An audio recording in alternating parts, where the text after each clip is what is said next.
अस्सलाम वालेकुम viewers, welcome to our channel. एक नई वीडियो के साथ खुशामदीद। उम्मीद करते हैं कि आप सब खैरियत से होंगे। जिस तरह से हम आपको लास्ट 3-4 मंथ से तमाम एसएलओज़, एक्सपेक्टेड एसएलओज़, इसके अलावा जो एमईएस के क्वेश्चन हो चुके हैं वो आपको वीडियोस में शेयर कर रहे हैं आपके साथ। तो काइंडली ये वो एसएलओज़ हैं जो कि बहुत ज़्यादा चांसेस हैं कि दिसंबर में जो एमईएस टेस्ट लेंगे वो इन एसएलओज़ की बेस पे लिया जाएगा, जिसमें noun, improper noun, countable, uncountable noun है। इसके अलावा ए एन का डिफरेंस है।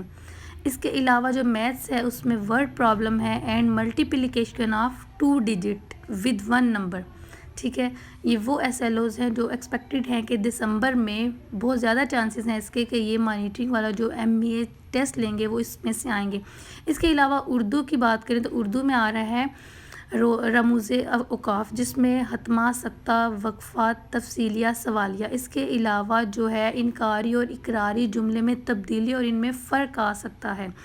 तो काइंडली अगर जिन स्कूल्स में एमईए का विज़िट हो चुका है वो इन एसएलओज़ की बेस पे अपने स्टूडेंट्स को तैयारी करवाना स्टार्ट करें इंशाल्लाह से। अगर नेक्स्ट हमारे पास जो भी एसएलओज़ या जितने भी एमईएस के क्वेश्चन आए हम आपके साथ शेयर करेंगे। आप हमारे साथ रहें और हमारे चैनल को सब्सक्राइब करें और मज़ीद इन्फॉर्मेटिव वीडियोज़ के लिए हमारे चैनल के साथ रहें। अल्लाह हाफ़िज़।